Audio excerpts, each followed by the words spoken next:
Agenda విషయంకి వస్తే నువ్వు అలా అప్పుడే అడ్డం పడిపోతావు చూసా. ఇంతసేపు ఏం మాట్లాడినా నువ్వు అడ్డం పడలా. అసెంబ్లీలో ఒక్కసారి దాని మీద చర్చ పెట్టండి, లోక్సభలో ఒక క్వశ్చన్ పెట్టండి అన్న దాని మీద ఇదా అని చెప్పి నువ్వు మొదలెట్టేసావు. దీని మీద నేను మీటింగ్ పెట్టాను. మీటింగ్ పెడితే చంద్రబాబు నాయుడు గారి పార్టీ వాళ్ళు కరెక్టే చేయొచ్చండి అన్నారు. పవన్ కళ్యాణ్ గారు ఆయనే స్వయంగా వచ్చాడు. ఖచ్చితంగా ఇంత దారుణం అండి, ఇది ఎందుకు అడగకుండా వదిలేశారని చెప్పి ఫీల్ అయ్యాడు. ఆయన పూర్తిగా సపోర్ట్ ఇస్తా ఉన్నాడు ఆయన. కానీ తర్వాత మరి పార్టీ ఉంటుంది. చంద్రబాబు నాయుడు గారు ఇదే చెప్పాడు, ఈ మాత్రం దానికి ఏముంది, మీరు వెంటనే ఢిల్లీ వెళ్ళిపోండి అన్నాడు. ఢిల్లీ వెళ్ళాను. ఎవడో పెద్ద వీవీఐపీ వచ్చినట్టుగా ఢిల్లీలో మొత్తం వాళ్ళ పార్టీ ఎంపీలు అందరూ నేను మాట్లాడింది వినడానికి వచ్చి కూర్చుని గంట సేపు విన్నారు. అంత బాగానే జరిగింది, కానీ ఆఖరణ క్వశ్చన్ పెట్టడం మాత్రం పెట్టలేదు. సరే, వాళ్ళ పార్టీ నిర్ణయం ఏదో తీసుకున్నారు. జగన్మోహన్ రెడ్డి గారు అయితే వాళ్ళు రాననేసాడు. ఒక రకంగా అదొకటి నాకు మంచిగా జరిగింది. ఎందుకంటే నేను ఏం మాట్లాడినా జగన్మోహన్ రెడ్డి కోసమే మాట్లాడుతున్నానని తెలుగుదేశం వాళ్ళు ఏదైతే కంప్లైంట్ చేస్తున్నారో, నేను మీటింగ్ పెడితే జగన్మోహన్ రెడ్డి రాకపోతే ఇంకా జగన్మోహన్ రెడ్డికి నాకు ఏంటి సంబంధం? పవన్ కళ్యాణ్ అనేవాడు ఆయన స్వయంగా వాళ్ళ పార్టీ తరఫున ఎవరినైనా పంపిస్తాడు అనుకుంటే ఆయనే వచ్చాడు. చంద్రబాబు నాయుడు పార్టీ రోజు తిట్టేవాడిని నా దగ్గరికి ఎందుకు వస్తారంటే ఇద్దరు మంత్రుల్ని, నలుగురు ఆఫీసర్లని ఆయన పంపాడు. జగన్మోహన్ రెడ్డి రోజు నేను జగన్మోహన్ రెడ్డిని సపోర్ట్ చేస్తున్నానని ఎవరైతే అందరూ అనుకుంటున్నారో బహుశా అది పోగొట్టడానికి అయి ఉంటుంది. ఆయన రాను అని చెప్పేశాడు. ఇప్పుడు నేను మళ్ళీ ఒకసారి రిక్వెస్ట్ ఏం చేస్తున్నానంటే, ఈ మూడు పార్టీల్లో ఏ పార్టీ ఎంతమంది నెగ్గినా లోక్సభలో ఒక క్వశ్చన్ నేను ఆల్రెడీ డ్రాఫ్ట్ చేసి మీకు అందరికీ పంపాను. ఆ క్వశ్చన్ కనీసం రాబోయే లోక్సభలో ఉన్న పెట్టండి.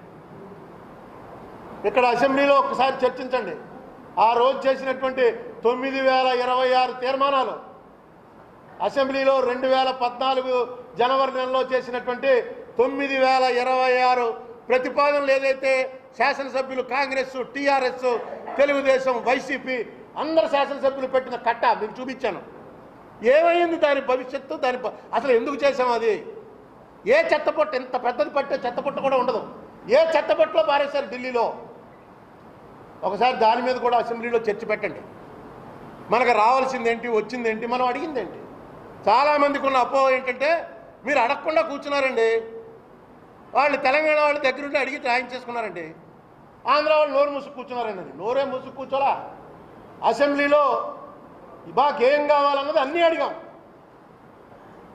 మొన్న ఈ అవిశ్వాస తీర్మానం మీద జరిగినటువంటి చర్చలో టీఆర్ఎస్ సభ్యుడు టక్మన్ లేచి అంటాడు, 6 మండలాలు గుంజుకుపోయారు మీరు, మా మండలాలు తీసుకెళ్ళి మీ దాంట్లో కలిపేసుకున్నారు. ఎవరు ఆ మండలాలు? భద్రాచలం ఎవరిది? ఎప్పుడు కలిసింది ఖమ్మంలో? ఎప్పటి నుంచి ఈస్ట్ గోదావరిలో ఉంది? మరి ఎందుకు అడగలేదండి? అప్పుడు అడిగారు, అసెంబ్లీలో తీర్మానం చేసి పంపారు. మాకు భద్రాచలం ఎట్టి పరిస్థితుల్లో తెలంగాణది కాదు. భద్రాచలం అనేది ఆ తూర్పుగోదావరి మన జిల్లాలోది, ఆంధ్రప్రదేశ్ది. 59లో కలిపారు. దాన్ని కూడా మొత్తం తీసుకుని 6 మండలాలు మనం గుంజుకుపోయామంటే ఒక్కడు మాట్లాడు. మన మనుషులు లోక్సభలో మన ఎంపీలు ఉన్నారు, లేచి మాట్లాడాలి కదా. ఎందుకు మాట్లాడలేదో నాకు అర్థం వేళ అవిశ్వాస తీర్మానం రోజున. ఇదేంటిది? వెంటనే వాళ్ళందరూ లేచి అరుస్తుంటే వీళ్ళు కూడా లేచి ఏం మాడతారా భద్రాచలం సంగతి మీకేం తెలుసు? ఎవరికి భద్రాచలం అడగద్దా అంటే ఈవేళ చంద్రబాబు నాయుడు గారు చెప్తున్న దాన్ని బట్టి ఓహో వీళ్ళు అందుకు అడిగి ఉండరు. ఈవేళ చంద్రబాబు నాయుడు గారే చెప్తున్నారు, వీళ్ళ ఆస్తులన్నీ అక్కడ ఉన్నాయి, బెదిరిస్తున్నారు వాళ్ళు టీఆర్ఎస్ వాళ్ళు. హైదరాబాద్లో ఆస్తులు ఉన్న వాళ్ళందరినీ కూడా బెదిరించి తీసుకెళ్లి వైసీపీలో జాయిన్ చేస్తున్నారు, కేసులు పెడుతున్నారు. ఇది చాలా పెద్ద మ్యాటరు. ఒక ముఖ్యమంత్రి పబ్లిక్లో చెప్పవలసింది కాదు. నిజంగా అక్కడ ఆస్తులు ఉన్న వాళ్ళని బెదిరించే పరిస్థితి వస్తే అసలు ఈ దేశం అనేది ఒకటిగా ఉందా లేదా?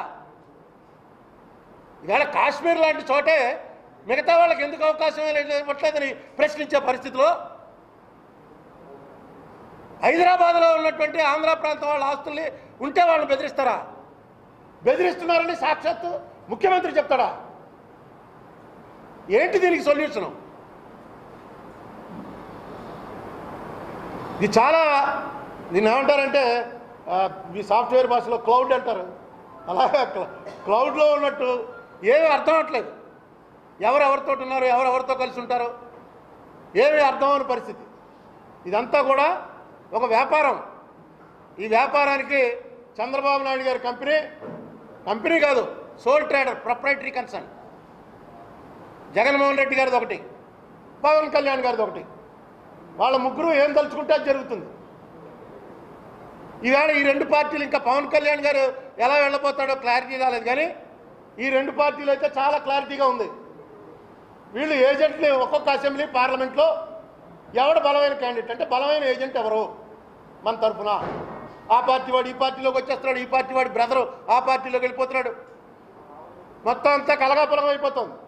ఎవరినైతే వీళ్ళు 5 ఏళ్ల పాటు తిట్టారో ఆ 5 ఏళ్ల పాటు తిట్టిన వాళ్ళు అంతా వచ్చిందో చేరిపోతున్నారు. రేపు వాళ్ళ మీద వీళ్ళు ఏం ఎంక్వైరీ వేయలేరు, ఎందుకంటే వీళ్ళు మన ఈ పార్టీలోనే ఉన్నారు. కాబట్టి జరిగిన 5 ఏళ్లలో జరిగినటువంటి అవినీతికి సంబంధించిన ఆధారాలతో ఉన్నా సరే రేపు పొద్దున వచ్చే ప్రభుత్వం ఏం చేయలేదు, ఎందుకంటే అక్కడ కీ పోస్టుల్లో మళ్ళీ ఇక్కడ చేసిన వాళ్ళే అక్కడ ఉంటారు. ఈ తరహాకి ఏదైనా మార్పు వస్తుందేమో. మనిషి పబ్లిక్ నుంచి కలెక్ట్ చేసేటువంటి రెవెన్యూ గవర్నమెంట్ అంటే ఏమీ లేదండి. ఇంట్లో మన అమ్మ ఏం చేస్తుందో అదే గవర్నమెంట్.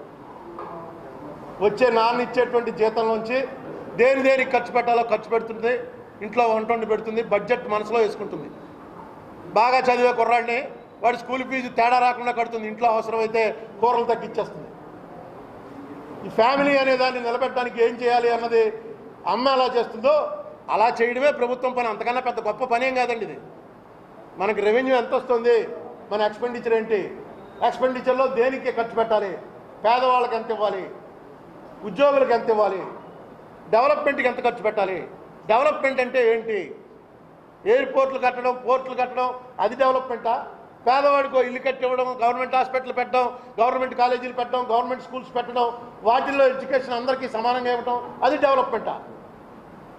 ట్రికిల్ డౌన్ థియరీ ప్రకారం అయితే కమర్షియల్గా డెవలప్ అయితే ట్రికిల్ డౌన్ అంటే వేళ్ల సందుల్లోంచి కొంత నీళ్లు కింద పడతాయి కదా, అందుకని డబ్బున్నవాడిని ఇలా తాగనిస్తే ఈ కింద పడే నీళ్లు పేదవాడు తాగుతాడు, మొత్తం తాగేలేడు కదా.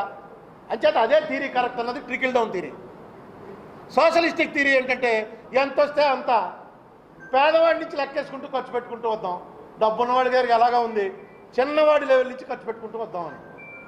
ఇప్పుడు ఈ రెండు థియరీలు లేవు. రాగానే ప్రజాధనం మీద పెత్తనం కోసం వస్తున్నారు, ఆ పెత్తనంలో వచ్చే పర్సంటేజ్లు, ఆ పర్సంటేజ్లు మళ్ళీ ఎలక్షన్లో ఖర్చు పెట్టడం, ఇదే సైకిల్ తిరుగుతోంది. ఈ సైకిల్కి ఎక్కడో చోట బ్రేక్ పడుతుందని పడాలని కోరుకుంటున్నాను. మళ్ళీ మనం 11వ తారీఖు తర్వాత కలుద్దాం, లేకపోతే 23వ తారీఖు తర్వాత కలుద్దాం రిజల్ట్ వచ్చాక. ఉదయిస్తున్న సూర్యునితో ప్రభవిస్తున్న వార్తా ప్రపంచం ఈస్ట్ న్యూస్. ఉదయిస్తున్న సూర్యునితో ప్రభవిస్తున్న వార్తా ప్రపంచం ఈస్ట్ న్యూస్.